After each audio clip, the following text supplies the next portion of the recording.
Hello students, our topic is वास्तविक संख्याएं exercise 1.1 class 10th chapter first. और question कर रहे थे हम। लास्ट वीडियो हमने क्वेश्चन नंबर 4 किया था, आज हम 5th क्वेश्चन करेंगे। तो एक बार ध्यान से रीड करो क्वेश्चन को। क्वेश्चन क्या है? यूक्लिड विभाजन प्रेमिका का प्रयोग करके किसे यूज करना है हमने? यूक्लिड लेमा का यूज करना है हमने। और क्या करना है उसके बाद क्या दर्शाना है, क्या शो करना है? हमने ये शो करना है किसी धनात्मक पूर्णांक का घन। 4th क्वेश्चन जिसने बच्चों ने किया है अच्छी तरह से, वीडियो को ध्यान से देखा है, उनके लिए बहुत इजी हो जाएगा। क्योंकि सेकंड को इसमें 4th क्वेश्चन में और 5th क्वेश्चन में सिर्फ यही डिफरेंस है। 4th क्वेश्चन में बात कर रहा है ये वर्ग की और 5th में बात कर रहा है उसके घन की, और कोई फर्क नहीं है। ठीक है ना? जो 4th क्वेश्चन था उसमें बात की थी धनात्मक पूर्णांक का जो वर्ग होगा वो किस फॉर्म में होगा? 3m और 3m जमा 1 की फॉर्म में होगा। और ये जो और धनात्मक पूर्णांक का जो घन है उसकी बात कर रहा है 5th क्वेश्चन में, जो हम करेंगे अभी।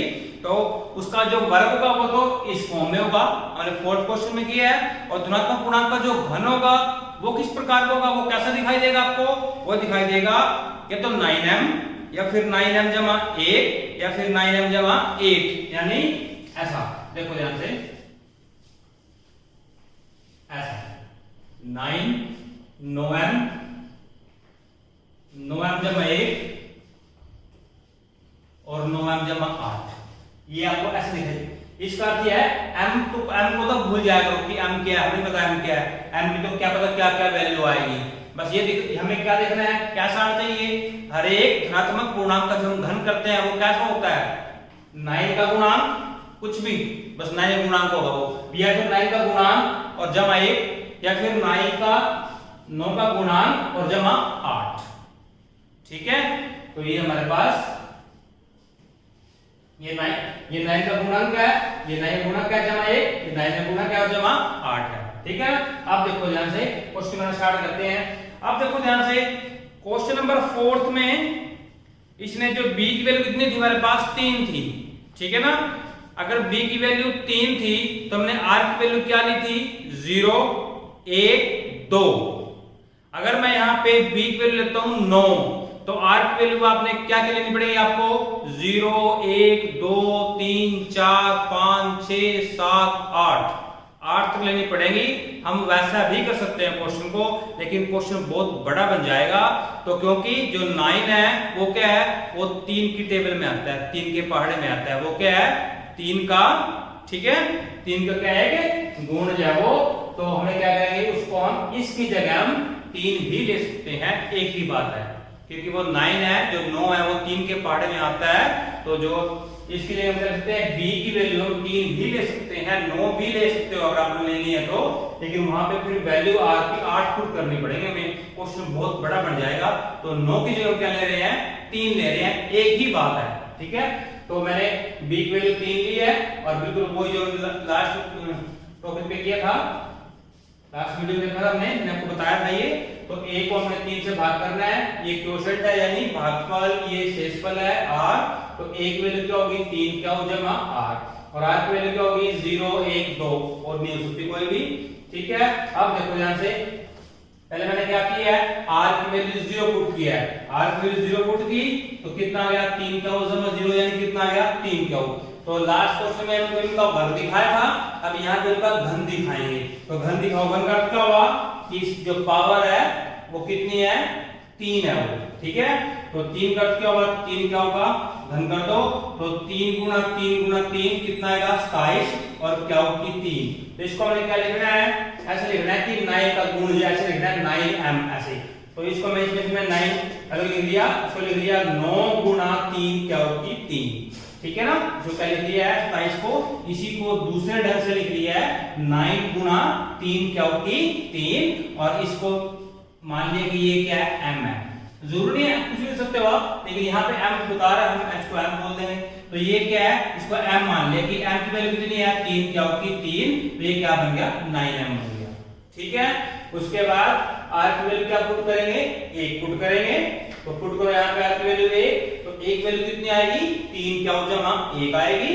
तो यहाँ पे एक वैल्यू आ गई है 3 क्या हो जमा 1, फिर इसका घन करो तो 1 की 3 बराबर है 3 क्या हो जमा 1 की 3। यहाँ पे जो आइडेंटिटी लगेगी, यहाँ पे जो सर्व समीकरण लगेगी कौन सी लगेगी, वो ये लगेगी a जमा b का जो क्यूब होता है घन होता है वो क्या होता है a cube plus b cube plus 3ab और इंटू a जमा b। तो ये सर्व समीकरण होती है क्यूब की यानी घन की, ये आपने यहाँ पे यूज करनी है। ठीक है, तो एक देखो ये एक वैल्यू कितनी है यहाँ पे, एक वैल्यू कितनी है यहाँ पे 3 क्या होगा और b की वैल्यू कितनी है 1 है। तो a की 3 यानी 3 क्या होगी 3, b की 3 यानी 1 की 3 और 3 गुणा a गुणा b यानी 3 गुणा 3 क्या हो और गुणा 1 ये हो गया और इनटू क्या होता है a जमा b यानी जो यहाँ पे होता है बिल्कुल वैसे वैसे यहाँ पे लिखो। ठीक है, उसके बाद 3 का घन कितना होता है 3 गुणा 3 गुणा 3 कितना आएगा 27 आ गया और क्या होगी 3 और 1 गुणा 1 गुणा 1 कितना होता है 1 ही होता है 1 और ये होएगा आपका 3 के 9 9 क्या हुआ गया और इसको मैंने ऐसे लिख दिया 9 क्या हो गुणा ये लिख दिया आपका। ठीक है, उसके बाद इन दोनों को ऐसे लिखा, इस 9 क्या को अंदर गुणा कर दो, पहले 9 क्या गुणा करेंगे 3 क्या के साथ तो 9 3 27 क्या होगी 2, फिर करेंगे 9 क्या को 1 के साथ कितना आ गया 9 क्या हुआ गया। ठीक है, उसके बाद क्या किया मैंने इनको यहाँ पर देखो जितने भी नंबर क्या वाले हैं ये क्या के नंबर है ये सारे मैंने कितने लिख दिए हैं 27 क्या की 3 जमा 27 क्या की 2 जमा 9 क्या और 1 को बाद में लिख दिया है। ऐसा क्यों लिखा है ताकि मैं इन तीनों में से कॉमन निकाल सकूं, मैं इन तीनों में से मैंने कॉमन निकाला है। क्या कॉमन निकाला इन तीनों में, इन सब में से 9 कॉमन आ रहा है तो इन तीनों में से 9 कॉमन निकाल लिया, 9 3 27 9 3 27 9 एकम 9 तीनों में से 9 कॉमन निकाल लिया और बाद में क्या बच गया है जमा 1 बच गया है। तो यहाँ पे 9 का ये क्या है गुणांक है। ठीक है ना, तो इसको कुछ ही लेट कर दो आप, हमने इसको m कह रहे हैं तो इसको m लेट कर लेते हैं। तो ये क्या बन जाएगा 9m जमा 1, ये m का मान है। m क्या लिखेंगे साइड में कि m की वैल्यू कितनी है 3 क्या होगी 3 जमा 3 क्या होगी 2 और जमा क्या होगी, इसको यहाँ पे लिख लो क्या बन गया 9m जमा 1 बन गया। ठीक है ना, उसके बाद ऐसे बिल्कुल ये भी दिखा दिया हमने, ये भी दिखा दिया, अब वो दिखाएंगे हम। तो यहाँ पे r वैल्यू क्या पुट करेंगे आपकी बात 2 पुट करो यहाँ पे, तो एक वैल्यू कितनी आएगी 3 क्या हो जमा 2, तो यहाँ पुट किए मैं 3 क्या हो जमा 2, इसका क्यूब कर दो तो फिर वही फॉर्मूला a की 3 जमा b की 3 जमा 3 गुणा a गुणा b और जो यहाँ पे है a जमा b ऐसी कैसे पुट कर दो यहाँ पे। तो 3 का वर्ग बताया था मैंने आपको, 3 का घन कितना होगा 3 गुणा 3 गुणा 3 27 क्या होगी 3 2 का 2 3 कितना होगा 2 गुणा 2 यानी 8 आ गया और ये 3 3 9 2 18 क्या हो और ये अभी फिलहाल ऐसे की ऐसे लिखा है। ठीक है ना, और ये दोनों ऐसे कैसे लिख लिए हैं, इसको गुणा कर दिया अंदर 18 क्या को गुणा किया 3 क्या के साथ कितना गया 18 3 54 क्या हो की 2, फिर 18 क्या गुणा किया 2 के साथ कितना गया 36 क्या हो, फिर क्या किया जैसे मैंने ऊपर किया था जितने भी नंबर क्या वाले हैं ना इकट्ठा रख दिया सबको। तो 27 क्या होगी 3, फिर 54 क्या होगी 2, फिर 36 क्या हो और लास्ट में क्या लिखा है 8 लिखा है। इन ऐसा क्यों लिखा है हमने ताकि मैं क्या करूं इन तीनों में से 9 कॉमन निकाल लूं, इसलिए इकट्ठा किया है। तो इन तीनों में से 9 कॉमन निकाल दो, जब 9 कॉमन निकाले फिर क्या है यहाँ पे क्या बचेगा 9 3 22 3 क्या होगी बचेगा 9 6 54 4 क्या 2 बचेगा अंदर, सॉरी 9 6 54 6 का 2 बचेगा और 9 चौके 36 4 का बचेगा और जमा कितना आ गया 8 आ गया। तो ये 9 और समथिंग कुछ भी और जमा 8, इसको आप m मान लो जो अंदर बचा ये, तो 9m जमा 8 और m की वैल्यू ये यहाँ लिख दो साइड में। तो देखो हमने क्या दिखाया है, हमने ये दिखा दिया है कि कोई भी धनात्मक जो पूर्णांक है अगर उसका हम घन करते हैं तो आपको कैसे दिखाई देगा वो। ठीक है ना, तो आपको ऐसा दिखाई देगा ये तो 9m की फॉर्म में या 9m जमा 1 की फॉर्म में या फिर 9m जमा 8 की फॉर्म में। ठीक है, तो इसको आप बिल्कुल ध्यान से, अगर समझ में नहीं आया है वीडियो को पॉज करके इसको नोट करो फिर दोबारा से इसको समझो। ठीक है ना, अगर आपके समझ में आ गया है तो लाइक का बटन दबाओ ताकि मुझे पता चल जाए कि किन बच्चों समझ में आ चुका है, किनके समझ में नहीं आया है वो मेरे को नीचे कमेंट कर सकते हैं कि कहां समझ में नहीं आ रहा है। मैं आपको ट्राई करूंगा कि दोबारा से डालूंगा या फिर आपको कमेंट में समझाने की कोशिश करूंगा। ओके। चलो बेटा, अब हम क्वेश्चन नंबर, हमारा क्वेश्चन नंबर थर्ड क्वेश्चन हमने बीच में छोड़ दिया था, क्योंकि सेकंड क्वेश्चन, फोर्थ और फिफ्थ तीनों क्वेश्चन क्या थे, सेम थे, लगभग तीनों का सेम पैटर्न था।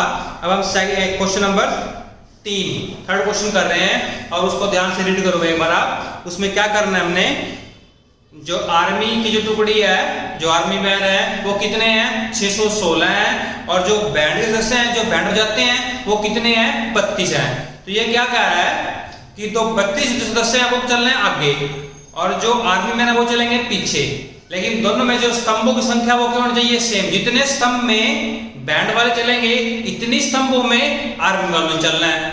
स्तंभ क्या होना चाहिए।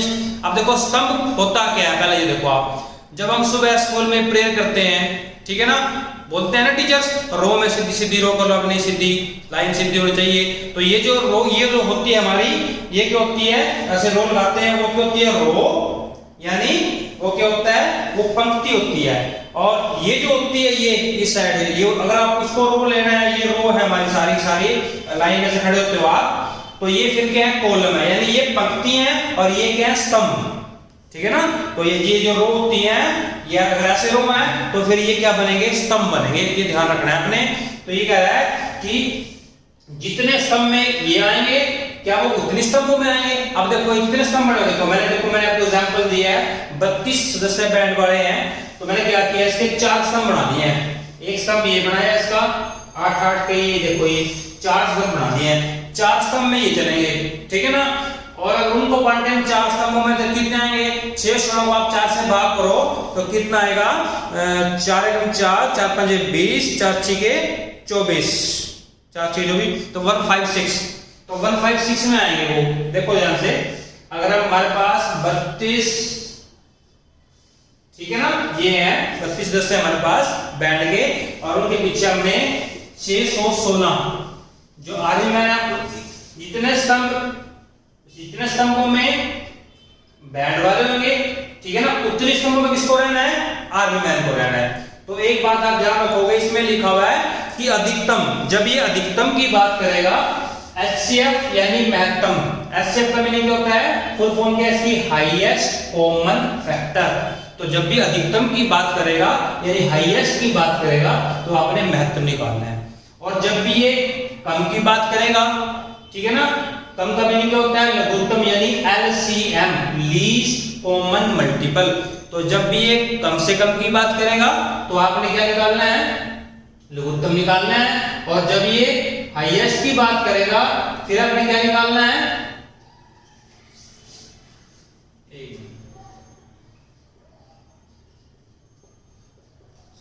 एलसीएम क्या होता है, लीस्ट कॉमन मल्टीपल होता है, ठीक है। तो और एचसीएफ क्या होता है, हाईएस्ट कॉमन फैक्टर। तो जब भी अधिकतम की बात करेगा, यानी एचसीएफ पूछ रहा है, वो महत्तम पूछ रहा है। अगर आपने ज्यादा कुछ ध्यान नहीं रखना है, सीधी सी बात करनी है, सीधी सी बात करेंगे। अधिकतम की बात कर रहा है, मीन हाईएस्ट की बात कर रहा है, हाईएस्ट मींस क्या है, वो एचसीएफ यानी महत्तम पूछ रहा है, वो सीधी सी बात है। और वो कम से कम की बात पूछ रहा है, लीस्ट की बात कर रहा है वो, तो लीस्ट मींस एलसीएम यानी लघुत्तम। तो आपने इसका क्या निकालना है, अधिकतम की बात कर रहा है, आपने इसका महत्तम निकालना है। तो इसका महत्तम निकाल दो, इसका 616 32 का 616 का 32 से भाग कर दो, पहले एक पे जाएगा 32 से कम 32 9, और फिर जाएगा ये 9 पे 9 18 लगेगा 1, और ये 8 बच गया आपके पास। इसको हम कैसे लिखेंगे, यूक्लिड से पहले यूक्लिड से इसको 616 को कैसे लिखेंगे, यूक्लिड से 616 बराबर है 32 गुणा 19 और जमा 8।